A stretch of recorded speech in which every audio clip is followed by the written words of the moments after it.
Me deparei com um furo da caixinha embutida espanado. O parafuso entrou em uma guerra tentando segurar minha tomada, e nada foi solucionado. Mas com a minha experiência de ter passado muito por isso, vou te ensinar um truque fácil e muito simples. É só você pegar um pedaço de arame, aquecê-lo e voilá. Se você não conhece esse método, não perca nenhum detalhe, porque eu tenho certeza que um dia você vai precisar.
Surpreendentemente, em um grupo de 10, 8 pessoas estão totalmente perdidas quando se trata de fixar um fio de rede elétrica em uma roldana.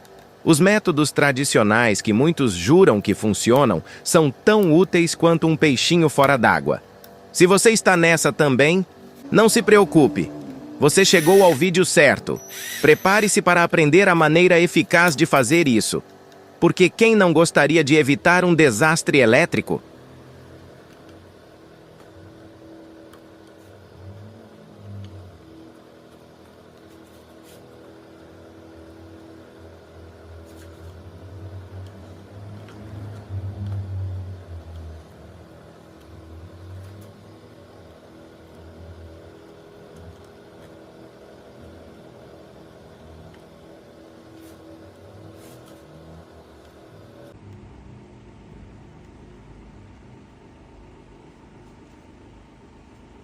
Muitos vão falar que isso não tem nada a ver, Até descobrir isso. É realmente impressionante o que o encanador fez com minha pia.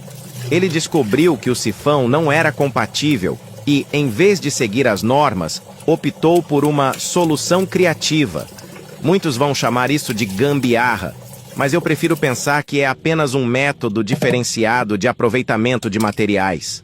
Afinal, quem precisa de encanamento adequado quando se tem uma garrafa PET? Agora, ao invés de jogar fora, você pode ter uma obra-prima funcional em sua cozinha. Bravo!